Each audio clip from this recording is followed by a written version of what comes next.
Let me go to our questions. And our first one is going to be from David at the Foundation Center. Here's the question. If the nonprofit does not deliver successful results, does the bond not get paid off?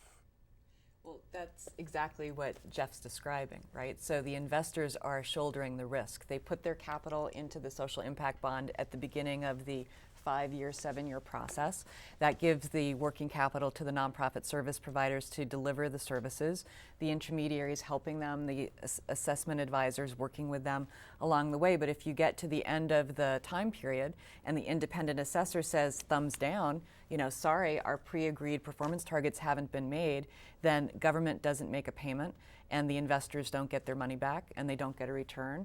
And Tracy doesn't get a performance bonus and the nonprofit service provider doesn't get a performance bonus. That seems to, anything else you'd add to that? Yeah, and we're asking the investors to shoulder all the risk, but if you two were to peel the onion back another level and think about what kinds of risk we're asking the investors to bear, there is intervention risk that Jeff talked a lot about. There's also execution risk, which is a completely different bucket from intervention risk. So the Norse Family Partnership is a well-proven intervention. But whether a nonprofit can actually scale it properly, is the CEO and the management team really have the capacity to scale? What about talent management, performance measurement, all the things that go toward going from a $100 million nonprofit to a $500 million nonprofit? Those things are actually very difficult to do. So intervention risk, execution risk. What about the intermediary? The intermediary actually plays an active risk management role throughout the life of the social impact bond. What if the intermediary poses risk because it's not financially healthy, it doesn't have the right governance structure? And then the other bucket of risk that we're also asking investors to bear, which Massachusetts has been very enlightened to take steps toward mitigating this risk, is around appropriations.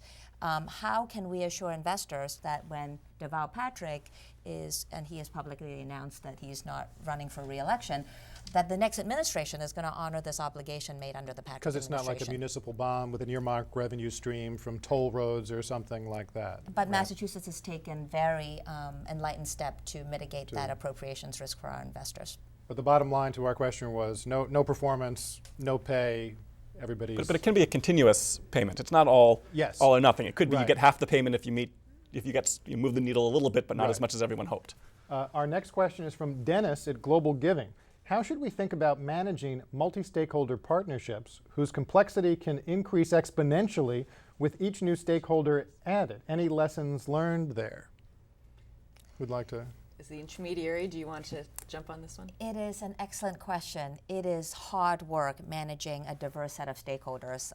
If you think about the motivations of each of the individual stakeholders, investors as a class, the public sector as a class, and then a vast array of non-profit service providers, they all come at the social impact bond table with slightly different motivations. And it's not until we get every stakeholder to agree before the social impact bond takes off in an unambiguous fashion with clear expectations around common objectives, with clear lines of responsibility, the transaction won't take off. So if you think about it, right, government wants to set a super high hurdle. Investors want to set a very low hurdle. So the very nature of the social impact bond imposes checks and balances within the system, and it's that inherent tension that makes for the multi-stakeholder partnership to work.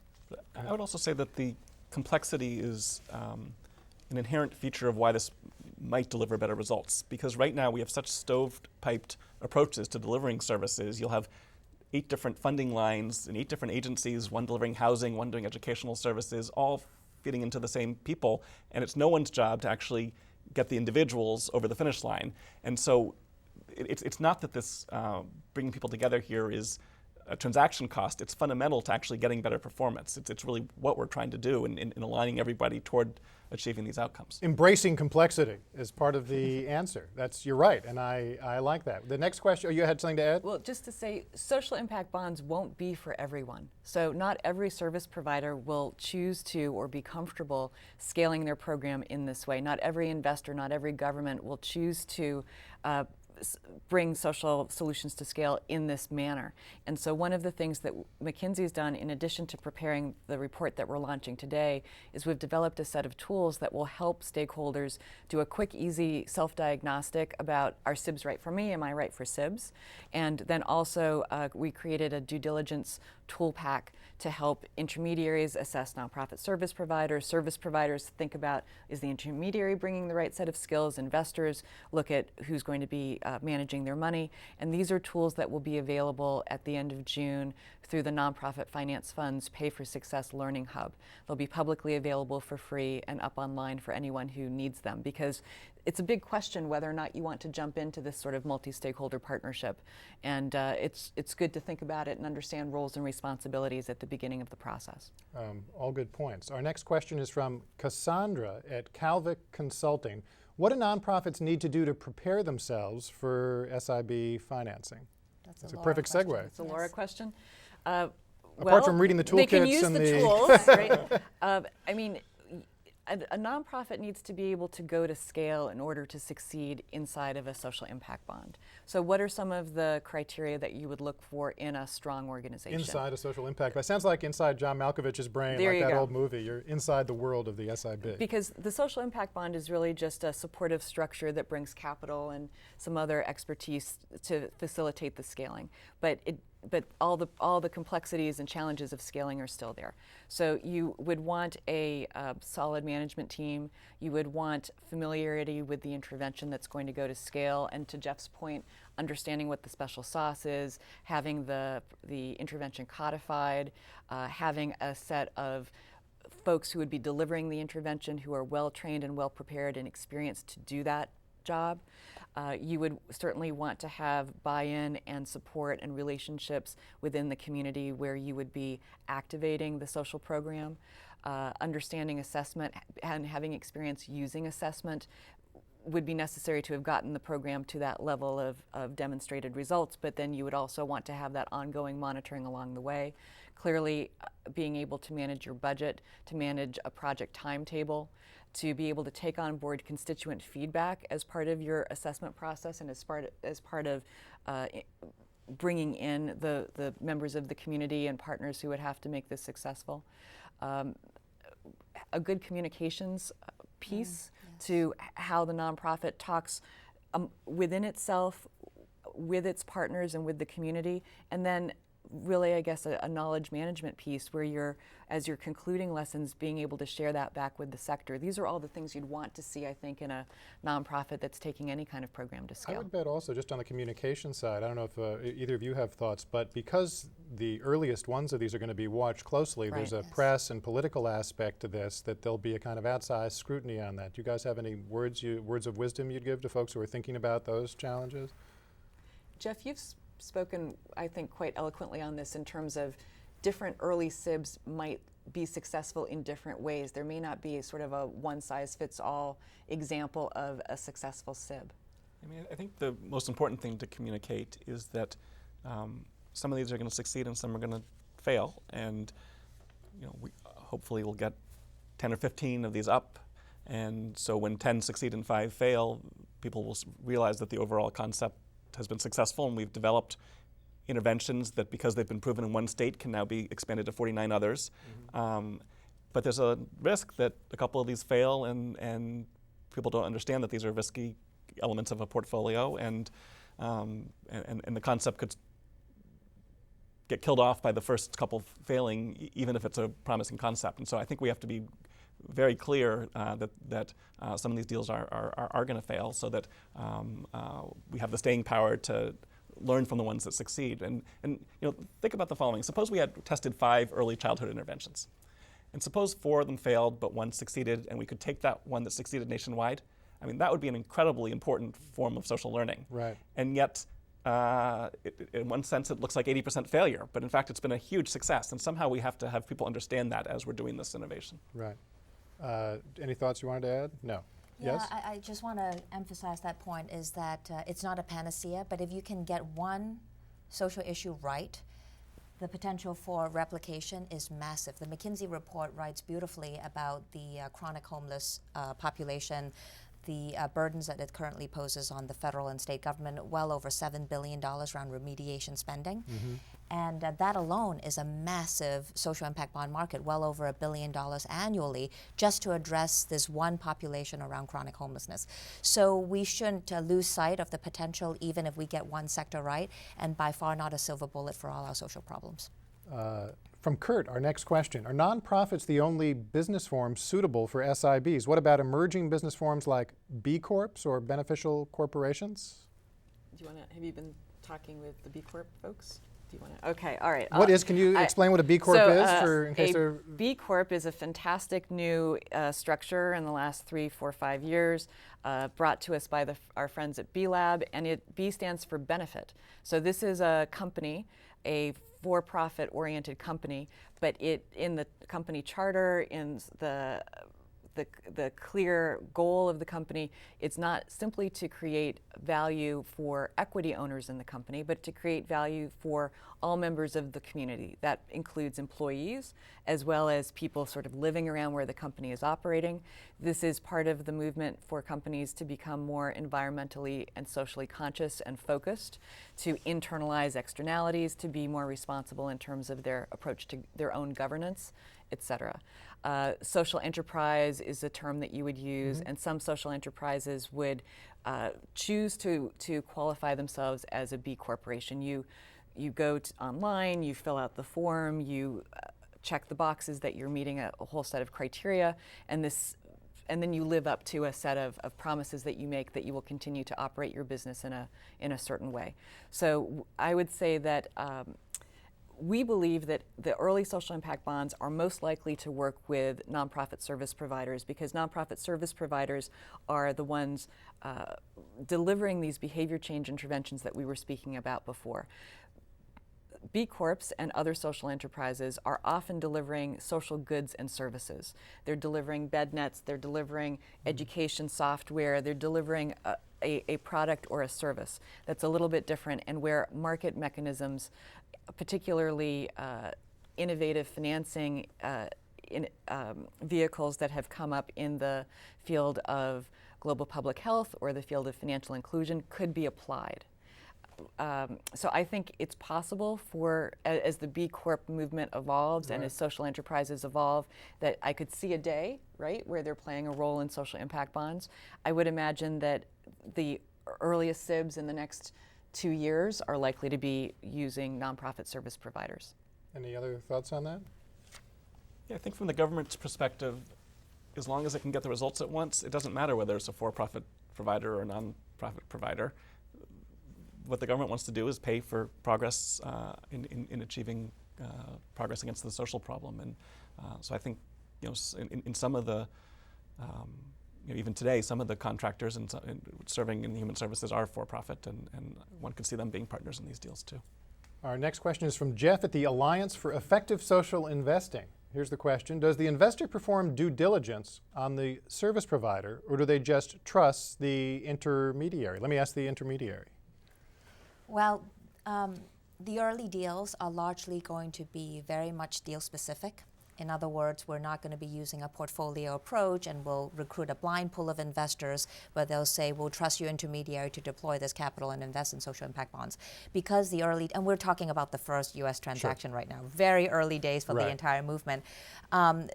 Needless to say, the investors would want to understand the underlying service providers, their economics, their track record, their ability to absorb this capital and deploy it. So we very much anticipate that the providers would be part of the quote-unquote selling proposition to the investors, so that investors can feel comfortable that these are the right entities to absorb and deploy the capital. So they won't be doing the active due diligence, right? But we will be the translator serving between the provider and the investors and making that bridge. That all makes sense. Our next question, do we have the question? Here we are. Let's scroll it down a little bit, because we've got a question. There we go, from Mark at Golder Associates. As sometimes happens with live webinars, we're getting if we roll it back a little bit, I know there's a question there, right there. A little bit up. From Mark at Golder Associates. Do you think SIBs will work for the most intractable social issues such as long-term unemployment or illiteracy? It's an interesting question. Jeff, do you want to? Yeah, I think the answer is we don't know for sure. If these problems were easy to solve, we probably would have solved them by now. But we have to make progress on these problems, and so having a new mechanism that might focus teams of service providers, focus the government on achieving these outcomes and on providing a reward for someone who actually comes up with the innovative solution and a ready way to scale. I mean, think about why this is exciting from a foundation standpoint. Today, you make a grant to someone, you deliver some services, you get a little bit of evidence about whether it works or not. Often you don't know whether it worked, and even if it does work, so what? In this model, if you fund someone who comes up with a solution to one of these intractable problems, if you do it in this model, you'll first of all know for sure whether it worked because it'll be rigorously assessed in real time. And then you'll have this relationship with the government to go directly to taking it to scale. That's a much more attractive way of investing in new solutions than the current model. And so, I guess we can't predict today with any certainty which problems are going to get solved, but we know the existing rate of progress on these problems isn't good enough. And so trying this, and this is definitely an experiment, but trying to see whether this mechanism can do better is certainly, I think, a good use of people's time for the next few years. Is one of the hopes then, Tracy, that this becomes a way to attract more ambitious social entrepreneurs to the space? Because if some of the early ones do prove promising, then it becomes a new way to get maybe even more concrete traction in a way that, as Jeff is saying, does have the early legitimacy and assessment and the kind of stakeholders involved that might lead to bigger ramp up. Yeah, we're very much about solving some of the market failure in nonprofit sector funding. If you think about the funding structures right now for the nonprofit sector is highly idiosyncratic. There are 1.5 million 501c3s in this country, 85% of which have less than $100,000 in their operating budget, a very fragmented sector. If a great nonprofit, a high-performing nonprofit can now use its own track record as a pathway to access the capital markets resources, as a way to get scale capital to grow, that's really attractive and very exciting for the field. But if I may want to go back to the jobs question, in addition to Massachusetts and other states who are vetting social impact bond at the state level, there are actually quite a few exciting federal initiatives around pay for success. The Department of Justice just launched an RFP around the Second Chance Act, around reentry, and the Department of Labor is actually looking into how to use social innovation financing to address some of the quote-unquote, labor market failures. So for context, it's actually quite interesting. We have a super high unemployment rate, close to 10%. If you think about urban youth, it's closer to 50%. Yet there's a very high job vacancy rate in this country too, around 3%. And in major metropolitan areas, in Massachusetts, for example, it's even the gap is the mismatch is even more pronounced. So what is going on? Why is the feedback loop not robust? Why aren't our educational training institutions, the technical colleges, the community colleges, why aren't those institutions preparing the students for the right jobs that the corporate sector are looking for? So is there a way for social impact bonds to play in that space and strengthen the feedback loop between employers and training institutions and the students themselves, and using some of these pay for success mechanisms to strengthen that relationship? We're actually looking very closely at that, and it's a very exciting area. That seems like a great example, because it is. It's the idea of 3 million unfilled jobs, I think, in the U.S. I know from other work I do, yet 10% unemployment. It's clearly a skills mismatch that ought to be fixable somehow. Great that you guys are, and that the government is looking into that. Next question from Gareth at the Foundation for Social Entrepreneurs. To what extent will a reluctance from the public to accept the privatization of public services, for example in the UK, inhibit the growth of SIBs? Government doesn't deliver a lot of social services directly now. I mean, government already contracts a lot of social services through nonprofit service providers, and in some cases through for-profit service providers. So all the social impact bond does is create a bit of a support structure for more of the same. Brings in some catalytic capital from outside investors to get the process going, but government would continue to be responsible for making the payment if the projects are successful, and the delivery mechanism of the nonprofit service providers is pretty much what we see now. So maybe a little communications effort needed to make people understand One of the government's reasons- not doing it actually through government employees in every case today themselves, One of obviously. the reasons that McKinsey's taken on this project for the last 12 months, and we've published this report and doing the webinar today, is communications and education, I think, are going to be so instrumental for the social impact bond success. People have a misunderstanding because it's named social impact bond. They think it's more of a familiar traditional debt instrument, for example. Why is it called a bond if it's not really a bond? We didn't name it. Actually, we the worked with real what we had. name for I the know. UK instrument is the Social Impact Partnership. Which is a much, SIP, not a much SIB. better SIP, name. exactly. Again, it's too early to tell whether it'll have fixed income features or equity features in the ultimate market for social impact bonds, but the very first one is by far not a bond. But it's unclear whether it's going to go more in the fixed income instrument. We've got time, I think, for a couple more quick questions. So let me try and get them in quickly, and we'll see if we can get a few more in, assuming we've got, I know, some people in the queue. This one's from Ann at United Way. Given all the unknowns and risks, what would be a reasonable scale for an early SIB? What's big enough to learn from, and what's small enough to mitigate the large risks? So there's definitely a minimum scale here, just from a statistical standpoint, to know whether anything happened. If you're not serving at least a couple hundred people, we'll never know whether it worked or not in most cases, unless your impact is just absolutely gigantic. So I think we're seeing in Massachusetts where the governor requested $50 million to get initial ones started. That's probably 5-year money. So I think thinking of projects as being $5 million a year or so for 5 years, that's the scale I think we're talking about for the initial ones. And it's hard for most of these interventions to imagine you could do it much smaller than that and know that you learned something at the end of the day. Peterborough in the UK is what? You said 5 million £5 million, pounds? but that's for the entire life of the social impact see. bond. It's a So lot smaller. the apples to apples would be a $25 million Massachusetts social impact bond for, say, chronic homelessness. That would be the right Got analogy. it. So Massachusetts would be much larger scale if it proceeds the way we're talking about. I think we've got a last question from Itamar. Where do you see the SIB market in 2020? Put on your crystal balls, all of you. Why don't we go down, each of you. I'll start with Jeff, why don't I come down? I guess my fantasy is we have 30 states that have each done 8 of these. That would be my, that's where 30 states have each done eight of these or something like that. That I scale, like I that. think that's where we could be. And I think that's, I think there are enough social problems that this is a good fit for that we could be there. That's great. How about you, Tracy? That at the end of the day, the social impact bond is a means toward an end, and the end is about addressing the needs of our most vulnerable, most marginalized population. So my hope is that by 2020, a much bigger percentage of the population can benefit from this financing mechanism to really have better lives. Yeah.